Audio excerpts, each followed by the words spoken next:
एक बार मेरे साथ कहिए, राम जानकी जी की, पटिया वाले बाबा की।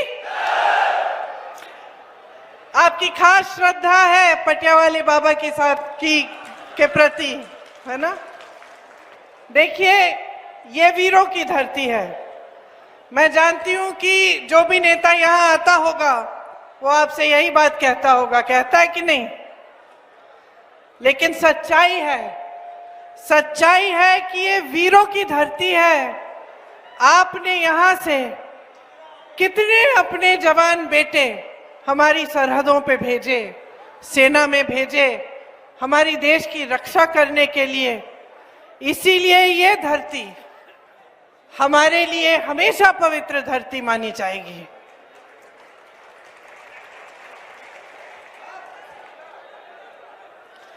कोई ऐसा युद्ध नहीं रहा जिसमें आपने अपने बेटे नहीं भेजे, जिसमें आपने इस देश की रक्षा के लिए अपनी भूमिका नहीं निभाई। इस देश की हिफाजत की जिम्मेदारी इसलिए आप ही की है। आज चुनाव का समय है। चुनाव के समय सारे तमाम पार्टियों के नेता आपके पास आते हैं, भाषण देते हैं। आप ध्यान से उनके भाषण सुनते हैं और फिर आप तय करते हैं कि अगले 5 सालों में इस देश का भविष्य कौन बनाएगा। सही बात है? तो ये बहुत बड़ी जिम्मेदारी है। जितनी बड़ी जिम्मेदारी आप अपने बेटों को सरहद पे भेजकर निभाते हो, उतनी ही बड़ी जिम्मेदारी आप जब अपना वोट डालते हो तो आप अपने देश के प्रति निभाते हो। आज जो देश में हालात हैं उनके बारे में आपसे मैं थोड़ी सी बात करना चाहती हूं। इसलिए मैं यहां आई हूं, इसलिए आप मेरा इंतजार कर रहे हैं। देखिए, मोटे तौर पर 2 चीजें आपको समझनी पड़ेंगी।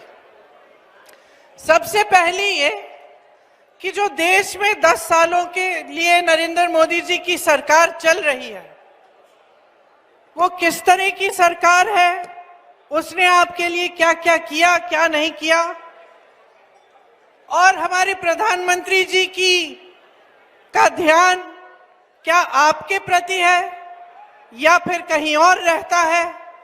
मोटे तौर पे आपको ये एक बात समझनी पड़ेगी। दूसरी बात आपको समझनी पड़ेगी कि आपकी क्या परिस्थितियां हैं। तो इन दोनों चीजों के बारे में मैं आपसे बात करूंगी। तो सबसे पहली बात ये कि आपकी परिस्थिति क्या है। आज देश में बड़ी बड़ी समस्याएं हैं। आप उन समस्याओं का सामना करते हो। आप देश के किसान हो, मजदूर हो, देशवासी हो। आपका जो जीवन है, जो आपके संघर्ष हैं, आप सुबह उठते हैं, काम पे जाते हैं, किसी को रोजगार किसी के पास है, किसी के पास रोजगार नहीं है, कोई जॉब कर रहा है, कोई खेती में काम करता है, कोई महिला कहीं काम करती है, खेती में हाथ बटा देती है, फिर घर आके काम करती है। आप इस समय अपने जीवन के समय रोजाना कौन सी मुश्किलों का सामना करते हो। आज देश में परिस्थितियां ये है कि बेरोजगारी 45 सालों में सबसे ज्यादा है। मेरे सारे भाई यहाँ पे खड़े हैं, आप बताइए, आप में से किसी को रोजगार मिला है पिछले 10 सालों में? आप ये भी बताइए कि आप में से पढ़े लिखे कितने बच्चे हैं? देखा, सारे हाथ उठे हैं। अब पढ़े लिखे आप हैं, आपके माता पिता ने खूब मेहनत करके पढ़ाया है। आज किसी भी छोटे गांव में चले जाएं आप, मैं यूपी में काफी घूमी हूं, यूपी के छोटे से छोटे गांव में, गरीब से गरीब घर में परिवार के जो सदस्य हैं सबसे पहले अपने बच्चों को पढ़ाने के लिए मेहनत करते हैं। क्यों? क्योंकि वो चाहते हैं कि उनके बच्चों का जो भविष्य हो वो उनके भविष्य से ज्यादा उज्जवल हो। सारे माता पिता यही चाहते हैं कि बच्चा बड़ा होगा, रोजगार मिलेगा, कमाएगा, हम बुढ़े होंगे, हमारी भी देखभाल करेगा। इसीलिए बहुत मेहनत से, चाहे किसी भी तरह से कमा पाए, मुश्किल से वो अपने बच्चों की परवरिश करते हैं, अपने बच्चों को शिक्षा दिलवाते हैं। अब महंगाई इतनी बढ़ चुकी है कि इतना करना भी मुश्किल है, क्योंकि आपको कुछ खरीदना पड़ता है, फीस भरनी पड़ती है, बच्चों के लिए कपड़े, यूनिफॉर्म, वर्दी खरीदनी पड़ती है, मुश्किल पड़ती है। आजकल महंगाई इतनी है कि मिट्टी के तेल का भाव, दाल का भाव, सब्जियों का भाव सब बढ़ गया है। तो बच्चों की परवरिश करना भी एक तरह से मुश्किल हो गया है, लेकिन फिर भी आप मेहनत करके करते हैं। बच्चा बड़ा होता है, इम्तिहान देता है, पढ़ाई में पास भी हो जाता है, फिर भर्ती के इम्तिहान आते हैं। अब उसके सामने क्या दिखता है उसे? भर्ती के इम्तिहान है, ट्यूशन लगता है, ट्यूशन के लिए आपको फीस भरनी पड़ती है, फिर आप शायद कुछ कर्ज लेंगे या फिर खूब मेहनत करके और फीस के पैसे इकट्ठे करेंगे और उस बच्चे को ट्यूशन भी करा देंगे भर्ती के इम्तिहानों के लिए। आगे बढ़ते हैं, वो इम्तिहान देता है, परीक्षा देता है, पेपर लीक हो जाता है, घोटाले हो जाते हैं। कोई कहीं पे बैठा हुआ उस बच्चे की मेहनत का फायदा उठा के खूब पैसे कमा रहा है, लेकिन उस बच्चे की जिंदगी बर्बाद कर रहा है। ये होता है कि नहीं होता है? होता है। आप जानते हैं आप में से कितने लोगों ने पेपर दिए होंगे ऐसे। तो ये आप भर्ती के जब परीक्षा देते हैं तो आपके साथ ये होता है। दूसरी तरफ आप देखते हैं कि भाई देखें, हो सकता है सरकार ने कोई स्कीम निकाली हो मेरे रोजगार के लिए। पता चलता है कि जो अच्छे अच्छे रोजगार थे उनको सरकार खत्म कर रही है। कैसे? आप अपने बच्चों को सेना में भेजते हैं, सरकार क्या लाती है? अग्निवीर स्कीम। अग्निवीर स्कीम का मतलब बेटा सेना में भर्ती होगा, 4 सालों बाद घर आ जाएगा, फिर से बेरोजगार होगा। जो सारी जितनी भी सुविधाएं पहले मिलती थी सेना में, कोई सुविधा नहीं मिलेगी उसको। वो वापस आ जाएगा 4 सालों बाद, 5 सालों बाद, और फिर से घर पे नौकरी ढूंढने का काम शुरू करेगा। इस सरकार ने जहां जहां से आपको रोजगार मिल रहे थे वो सारे साधन बंद कर दिए। सरकार के बड़े बड़े कारखाने होते थे जिनको हम पीएसयू कहते हैं, उनके सारे सब्सिडरी इन्होंने अपने खरबपति मित्रों को दे दिए हैं। देश का कोयला, देश के कोयले के खदान, देश के बंदरगाह, देश के हवाई अड्डे, देश की सड़कें, बिजली बनाने के जितने भी कारखाने थे, आज सारे प्रधानमंत्री जी के गिने चुने बड़े बड़े खरबपति मित्रों को सौंप दिए गए हैं। ये आपकी संपत्ति थी। क्यों? क्योंकि इससे सिर्फ आपको बिजली, कोयला ये सब नहीं मिलता था, इससे आपको रोजगार भी मिलता था। यहां से रोजगार बनते थे। और कहां से बनते थे रोजगार? जो छोटे और मध्यम जो इंडस्ट्री है हमारी, मतलब ये छोटे कारोबार, जैसे यहाँ पे शहर में पूरे हैं दुकानें, छोटे कारोबार, कोई मैन्युफैक्चरिंग का यूनिट है, कोई कुछ बना रहा है, इसमें आसानी से रोजगार मिल जाता था। कोई बिजनेस कर रहा है अपना, 2-3 लोगों को लगा लेगा, 50 लोगों को लगाएगा, 100 लोगों को लगाएगा, रोजगार मिल जाता था। नोटबंदी लाए मोदी जी, आपको बताया गया देशभक्ति कर रहे हो आप, लाइन में खड़े हो जाओ कतार में, आप सब देशभक्त हो, देशवासी हो, आपने मोदी जी की बात मानी, चले गए अपनी बचत लेके। मोदी जी ने आपसे कहा कि देखना इससे सारा काला धन वापस इस देश में आएगा। क्या आया? क्या आया? कोई हिसाब दिया उन्होंने आपको कि भाई इतना काला धन आया? नहीं दिया, क्योंकि आया ही नहीं। आपको कतार में खड़ा कर दिया। साथ साथ क्या हुआ? जो छोटे कारोबार थे, छोटे बिजनेस थे, छोटे दुकानदार थे, सारे पिस गए। नोटबंदी के बाद जीएसटी लाए, जीएसटी से हर चीज पे टैक्स। आज आप कुछ भी खरीदने जाएं उस पे टैक्स है। पेट्रोल डीजल आप खरीद नहीं सकते। महंगाई वैसे भी इतनी बढ़ गई है, उनके दाम बढ़ गए हैं, उनको अलग छोड़िए। बाकी हर चीज पे जीएसटी है। आप कुछ सब्जी खरीदने जाएंगे, खाना खरीदने जाएंगे, कपड़े खरीदने जाएंगे, कुछ कहीं पे आप किसी चाय की दुकान में बैठ के चाय पिएंगे, कहाँ भी कुछ भी आप लेंगे, आज हर चीज में महंगाई इसलिए है क्योंकि जीएसटी हर चीज पे है। अब आपसे मैं एक बहुत दिलचस्प बात बताती हूं। आप पे तो लग गई जीएसटी, खेती किसानी के सारे सामान पे लगी हुई है जीएसटी, दुकान में जाते हो जीएसटी, सब कुछ महंगा, गैस का सिलेंडर 1200 का। बड़े बड़े खरबपतियों पे जो टैक्स लगी है, क्या मोदी जी ने उस टैक्स को भी बढ़ाया है इन 10 सालों में? नहीं बढ़ाया है। उन पे टैक्स जो लगती है वो वहीं की वहीं है, और आप पे टैक्स जो लग रही है वो बढ़ गई है। उनके कर्ज मोदी जी ने 16 लाख करोड़ माफ किए हैं। सोच भी सकते हैं कि कितना है ये पैसा। मैं खुद नहीं सोच सकती, इसलिए जहां जहां मैं भाषण देती हूँ कभी गलती से 16,000 बोल देती हूँ, फिर मैं उतरती हूँ मंच से, मेरे ऑफिस के लोग कहते हैं भाई 16 लाख है, 16 लाख करोड़। मतलब किसी साधारण इंसान के दिमाग में भी इतना बड़ा एक आंकड़ा समझना मुश्किल है। और ये क्या कर रहे हैं? अपने बड़े बड़े खरबपति मित्र जो हैं, जो 20-22 इस देश में बड़े खरबपति हैं, उनके 16 लाख करोड़ रुपए इन्होंने माफ कर दिए। अब आप पूछेंगे, हमें जब किसान जब कर्ज लेता है, जब उसकी बेटी की शादी होती है, मैंने तो ऐसे किसानों को देखा है जो 50-50 हजार रुपए का कर्ज ले रहे हैं शादी करवाने के लिए अपनी बेटियों की, और वो आत्महत्या कर देते हैं क्योंकि वो कर्ज नहीं लौटा पाते।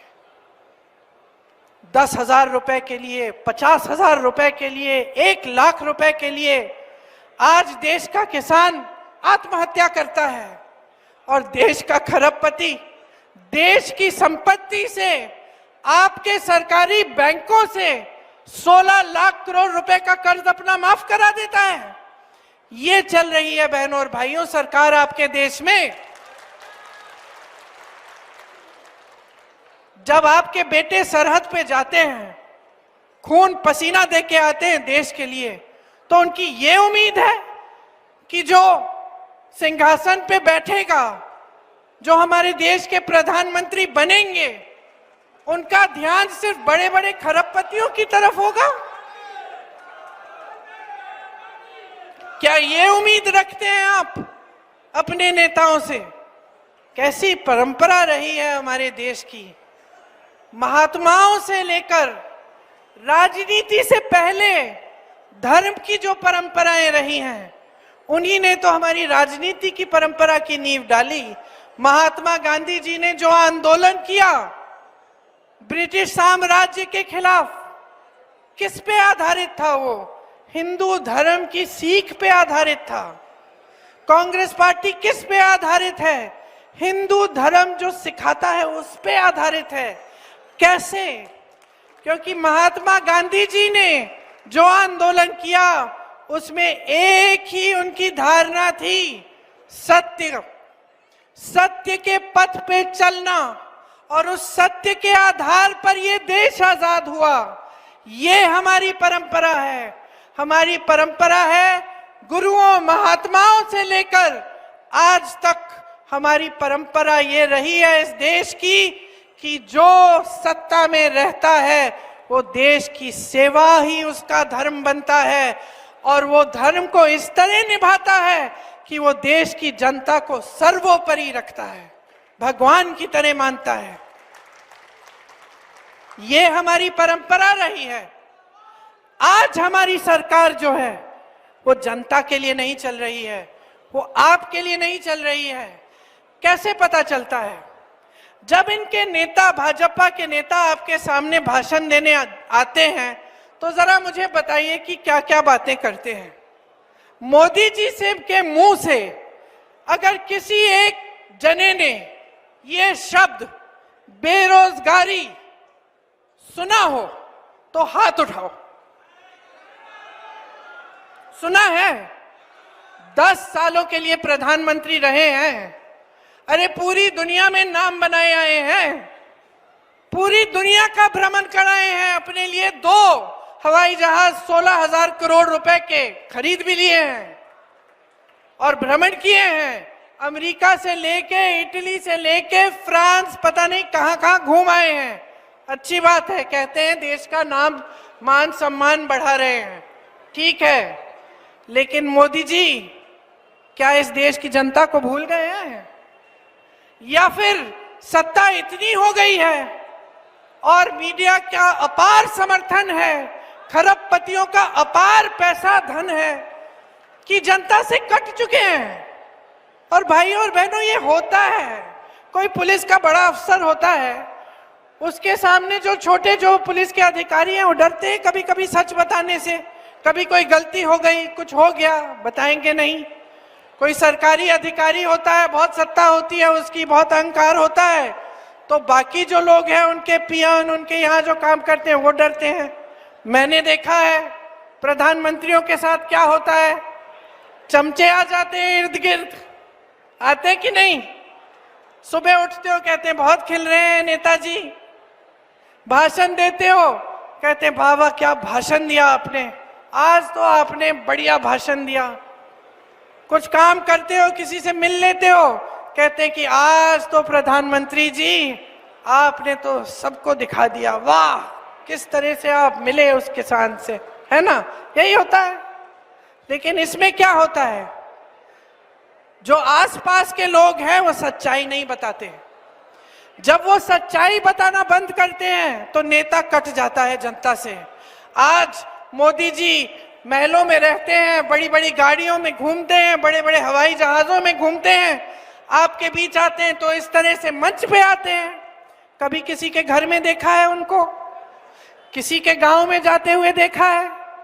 मैं यूपी में काम करती हूँ, वाराणसी उनका क्षेत्र है, वहां एक ऐसा घर नहीं है जहां वो चले गए पूछने किसान से कि भाई क्या हाल है तुम्हारे, कैसे जी रहे हो, ये जो महंगाई मैंने की है तुम्हारे लिए, इसका सामना तुम कैसे कर रहे हो, जो बेरोजगारी है उसका सामना तुम कैसे कर रहे हो, घर पे पैसे कैसे आते हैं, बच्चे बड़े कैसे होते हैं, कभी नहीं पूछा मोदी जी ने। कट गए हैं आपसे पूरी तरह। मोदी जी मंच पे आते हैं, बड़े बड़े उद्घाटन करते हैं, टीवी पे दिखते हैं, भाषण देते हैं तो इतने साफ सुथरे, एक लकीर नहीं, धूल मिट्टी का तो नाम ही निशान नहीं है। अरे कैसे जानेंगे कि किस धूल मिट्टी में जी रहे हैं आप, किस दलदल में फंसे हैं आप गरीबी के? कैसे जानेंगे? कौन बताने वाला रह गया है? कोई नहीं रहा। जान नहीं पाएंगे, जानना चाहे तो भी जान नहीं पाएंगे। 10 सालों में उन्होंने इस देश को के गरीब को किस तरह से और भी गरीबी में ढकेल दिया है, ये जानकारी उनके पास हो ही नहीं सकती, क्योंकि आपके बीच आना ही बंद हो गया है। आप देखते हैं उनको पूरी शान शोहरत, ये देश की जो मीडिया है, जो मेरे सामने मेरे भाई खड़े हुए हैं, ये तो सब खरबपतियों ने खरीद रखे हैं सारे चैनल, जो दिखाना चाहते हैं दिखाते हैं, जो दिखाना चाहते हैं वही दिखाते हैं। विपक्ष को इस कदर दबा रखा है मोदी जी ने, कोशिश कर रहे हैं पूरी, लेकिन हम लड़ते रहते हैं, हम खड़े रहते हैं, हम आवाज उठाते रहते हैं, क्योंकि हम इनकी सत्ता से डरते नहीं हैं। लेकिन भाइयों और बहनों, सच्चाई ये है कि हद से ज्यादा इन्होंने सत्ता बटोर रखी है, धन बटोर रखा है। आपको कहते हैं बहुत ईमानदार हैं, कहते हैं कि देखो सब विपक्ष के नेता मेरे पीछे पड़े हुए हैं क्योंकि मैं अकेले भ्रष्टाचार के खिलाफ लड़ रहा हूं। कहते हैं ना, सुना है आपने टीवी पे कि मोदी जी खुद कहते हैं, अपने मुंह मियां मिट्टू खुद कहते हैं कि मैं ही एक इंसान हूं जो इस पूरे देश में ईमानदार हैं, बाकी सारे भ्रष्ट हैं। और क्या करते हैं ये ईमानदार इंसान? एक ऐसी स्कीम निकालते हैं जिसको कहते हैं इलेक्टोरल बॉन्ड स्कीम। क्या है ये स्कीम? ऐसी निकाली इन्होंने कि जो भी इनको चंदा देगा, जो भी इनको चंदा देगा उसका नाम गुप्त रहेगा। तो बड़े बड़े उद्योगपति, खरबपति, जाने कौन चंदा दिए, ये लोग इकट्ठे करते रहे। आज इस दुनिया में, देश में नहीं दुनिया में सबसे अमीर पार्टी, राजनीतिक पार्टी कौन सी है? कौन बताएगा? देखो, सब जानते हो, सब जानते हो। ये बड़ी बड़ी इमारतें बनाते हैं अपने जिले के ऑफिस में। इनके लिए जो भी काम करता है उनको थोड़ा थोड़ा पैसा देते हैं। हमारे बेचारे सेवा दल के कार्यकर्ता, कांग्रेस के कार्यकर्ता, आप लोग बैठे हो, क्या मिलता है आपको? आप सेवा करते हो, नारे लगाते हो, आंदोलन करते हो, आपको तो कोई वेतन नहीं देता। आप तो इसलिए करते हो क्योंकि आपके दिल की भावना है। वहां भाजपा में पैसा ही पैसा है। ये पैसा आया कहां से? कोई पूछेगा ये पैसा आया कहां से, ये धन आया कहां से? ये इतना धनी, इतना अमीर राजनीतिक दल बना कैसे? इलेक्टोरल बॉन्ड की जो स्कीम लाए थे, फिर सुप्रीम कोर्ट में केस आया, न्यायाधीश ने बोला कि भाई ये गलत स्कीम है, भ्रष्टाचार होगा इससे, जो सूची है उसको पारदर्शी कराओ, पूरी जनता को बता दो कि किसने क्या दिया। तो पहले तो इनको वो सूची मिली नहीं, 2 दिन इधर उधर बैंक बोलने लग गया भाई सूची नहीं है हमारे पास। 2 दिन बाद फिर से डांट खाए कचहरी में जाके, न्यायाधीश ने बोला हमें नहीं मालूम, लिस्ट निकालो। लिस्ट निकली बहनों और भाइयों, और किस किस से चंदा लिया था। अच्छा, जैसे ही लिस्ट निकली मोदी जी घबरा गए, अमित शाह जी घबरा गए, इंटरव्यू पे इंटरव्यू देने लग गए कि भैया हमने तो पारदर्शी कर दी है। देश में पहली बार जिसने चंदा जिस जिसको दिया वो पारदर्शी एक सूची आ गई है। अरे आपने थोड़ी पारदर्शी की, वो तो कोर्ट में न्यायाधीश ने कहा पारदर्शी बनाओ, इसीलिए पारदर्शी की। आपने तो गुप्त स्कीम निकाली थी। ठीक है, अब सुनिए कि चंदा किसने दिया। आपको याद है गुजरात में एक पुल गिर गया था, आपने टीवी पे देखा होगा, सैकड़ों लोग नदी में बह गए थे, याद है? जिसने पुल बनाया उसने चंदा दिया। आप सबको वैक्सीन लगी थी कोविड की? किस किस को लगी? मुझे लगी 2-2 बार, हम सबको लगी। वैक्सीन के वो जो क्या कहते हैं उसको, सर्टिफिकेट को, उस पे किसका चेहरा था? जोर से बोलो। मोदी जी का चेहरा था ना। मोदी जी खुद अपना चेहरा लगाए कि मैंने पूरे देश में वैक्सीन लगाई है और दुनिया भर में भी वैक्सीन भेज दी है, मोदी जी खुद कहते थे। आज क्या पता चल रहा है कि उस वैक्सीन में कुछ और भी था, मतलब कि उस वैक्सीन से कुछ लोगों को ऐसी दिल का दौरा पड़ सकता है, अचानक वो मर जाते हैं। आज पता चल रहा है, आज उसी वैक्सीन की कंपनी ने, और सुन लीजिए एक ही कंपनी थी, ये नहीं कि 10-10 कंपनियों को बोला कि वैक्सीन बना दो, एक ही कंपनी थी, उसने वैक्सीन बनाई, हम सब ने वैक्सीन ली, हम सबको सर्टिफिकेट मिली, और कुछ लोग नौजवान बिल्कुल ठीक अपना जिम कर रहे हैं, कुछ और कर रहे हैं, इस तरह से मंच पे भाषण दे रहे हैं, वहीं पे गिर के मर गए।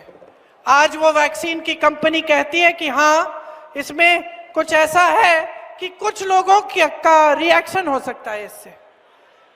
उस वैक्सीन की कंपनी से मोदी जी के पार्टी ने चंदा लिया। जिन लोगों पे मोदी जी ने छापा लगवाया था उनसे फिर उनकी पार्टी चंदा लेती है, छापे बंद। फिर जिन पे केस डाले थे और जिन पे मुकदमे डाले थे उनसे चंदा लेते हैं, मुकदमे ठंडे बस्ते में चले जाते हैं।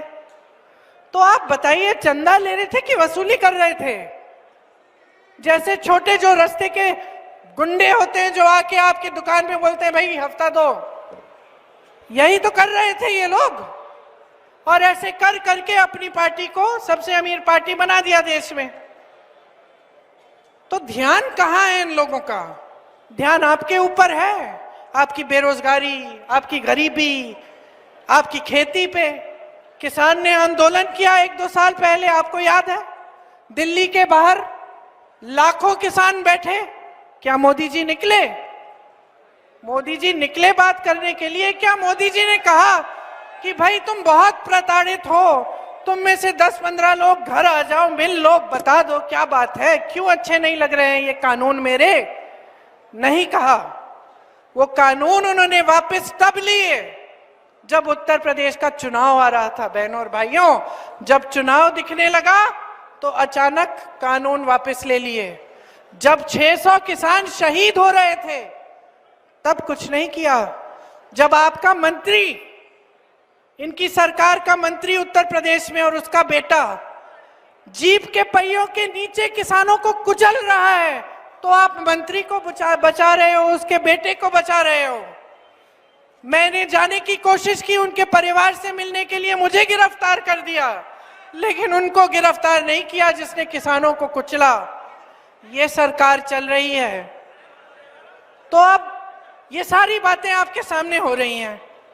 मैंने आपको कहा देश की परिस्थिति समझो, समझो किस तरह की स्कीमें आ रही हैं, किस तरह से देश की सरकार बड़े खरबपतियों के लिए चल रही है, और फिर अपने अनुभव को समझो। अरे रोज सुबह उठते हो, नौकरी ढूंढने निकलते हो, क्या मिलता है? कोई मोदी जी टीवी में से निकल के आपको नौकरी दे रहे हैं? दुकान जाते हो, मोदी जी कहते हैं चुनाव आ रहा है, लो गैस सिलेंडर में से 200 माफ। 200 माफ? 1200 रुपए का सिलेंडर खरीद रहे हो आप। कहते हैं हम बड़ी स्कीम लाए महिलाओं के लिए। बहनों सुनो, कहते हैं लो फॉर्म भरो, 1200 रुपए आपको दिलवाएंगे। आपको कहना चाहिए 1200 रुपए में मैं क्या खरीद पाऊंगी एक सिलेंडर आज के दिन में? कांग्रेस पार्टी स्कीम लाई है, 8,500 रुपए हर महीने आपको देंगे, सालाना 1 लाख रुपए देंगे। नौजवान खड़े हैं, नौजवानों को हम स्नातक पास को 1 लाख रुपए सालाना का अप्रेंटिसशिप देंगे। 30 लाख रोजगार खाली पड़े हैं। मोदी जी 10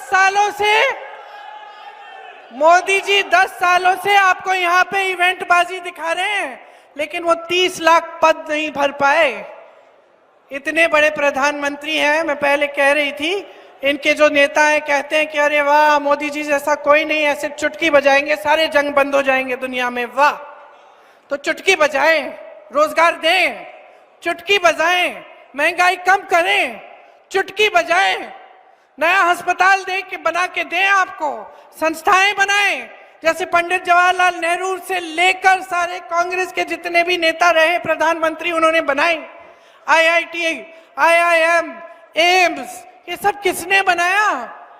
ये चुटकी बजाते रहे और आप खाई में रहे और खड़े रहे, आप संघर्ष करते रहे, आप गरीबी में धंसे रहे, आपको मदद करने के लिए नहीं आए। ये बात समझ लीजिए भाई और बहनों। आपके दिलों में इस देश के लिए कुछ प्रेम होगा कि आप अपने बच्चों को सरहद पे भेजते हैं। एक भावना होगी देशभक्ति की, नौटंकी की नहीं जो आपके सामने ये लोग दिखाते हैं, नौटंकी की नहीं, असली देशभक्ति की भावना। मैं ज्यादा इन चीजों के बारे में बात नहीं करती, लेकिन मैं आपको बता सकती हूं कि 19 साल की उम्र में जब मैं अपने शहीद पिताजी के टुकड़े घर लाई तो मैं नाराज थी इस देश से। मैं नाराज थी, मेरे दिल में ये भावना थी। मैंने अपने पिता को भेजा, तुम्हारा काम था सुरक्षित रखना। मैंने अपने पिता को हिफाजत से तुम्हारे पास भेजा और तुमने ये टुकड़े लौटा दिए मुझे, और वो टुकड़े इस झंडे में लपेटे हुए थे, देश के झंडे में। मैं नाराज थी। मैं समझती हूं शहादत की का क्या मतलब है। जैसे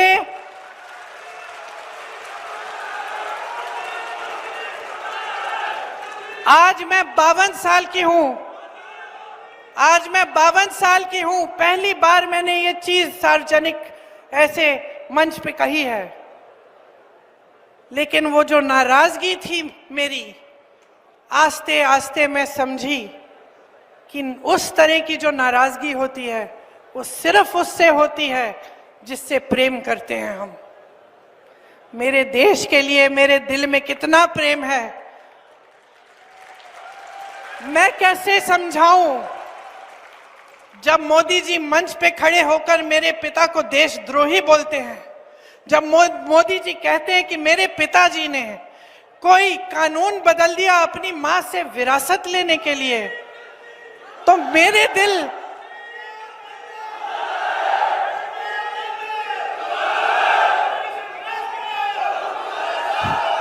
तो मोदी जी इस बात को समझ नहीं पाएंगे कि मेरे पिताजी को विरासत में धन दौलत नहीं मिली, मेरे पिताजी को विरासत में शहादत की भावना मिली। आप समझ सकते हैं, आप समझ सकते हैं। इस देश के किसान हो, इस देश की मिट्टी आपने सींची है अपने पसीने से, अपने इतने बेटे भेजे हैं सरहद पे।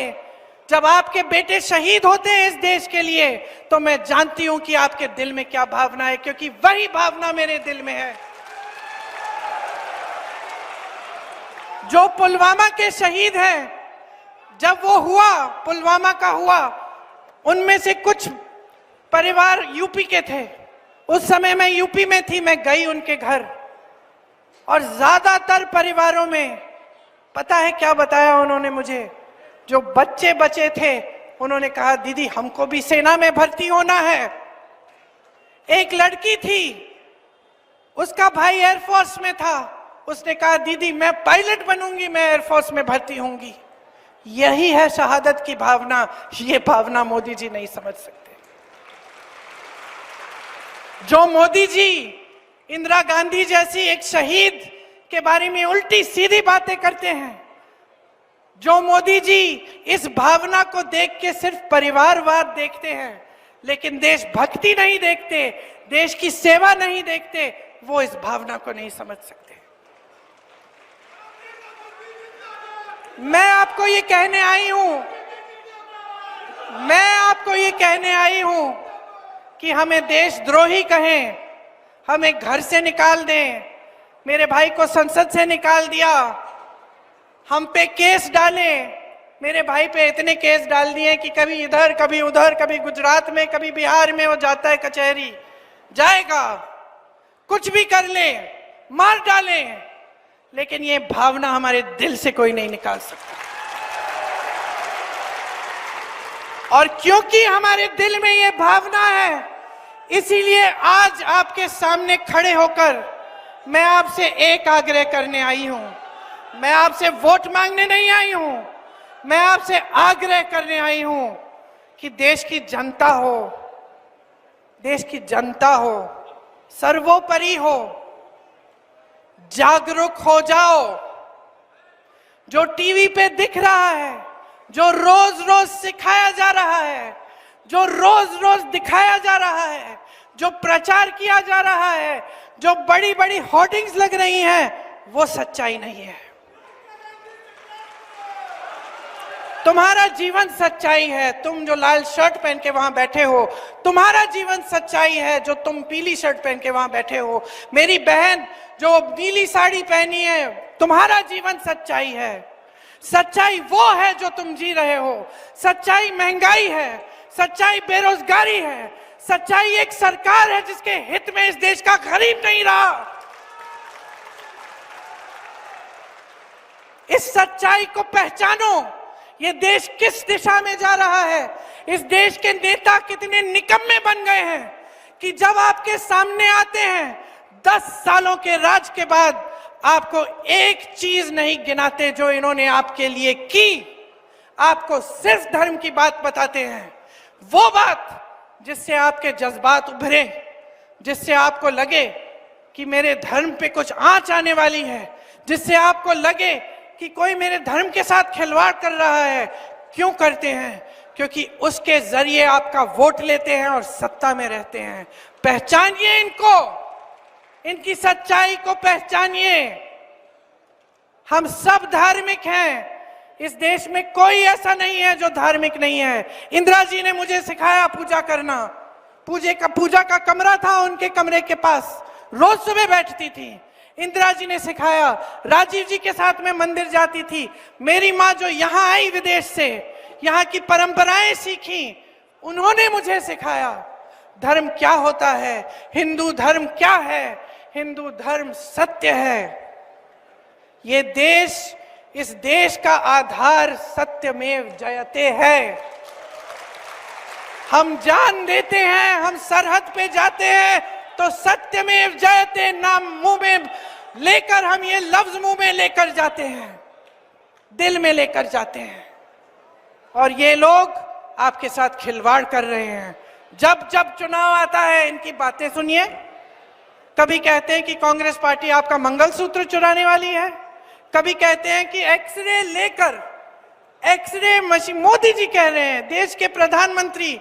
मुझे तो यकीन ही नहीं हुआ, मैंने टीवी यूं घुमाया कि हो सकता है कुछ गलती है। आपको कहते हैं कि एक्सरे मशीन लेके कांग्रेस पार्टी आपके घरों में घुस के आपके मंगलसूत्र, आपका सोना, आपकी संपत्ति ले जाएंगे। ऐसी फिजूल की बात आपने सुनी है? 55 सालों के लिए कांग्रेस पार्टी की सरकार चली इस देश में। कभी किसी ने आपके मंगलसूत्र चोरी किए? कभी किसी ने आपके घर में घुस के आपका सोना चोरी किया? इंदिरा जी ने अपना सोना दिया देश के लिए जब जंग थी। मेरी मां का मंगलसूत्र इस देश को कुर्बान है। कोई कांग्रेस पार्टी आपका कुछ छीनने वाली नहीं है। इंदिरा जी ने पट्टे दिलवाए गरीबों को, इन्होंने ये सिलसिला बंद किया पट्टे दिलवाने का। जमीन छीन के बड़े बड़े खरबपतियों को दी।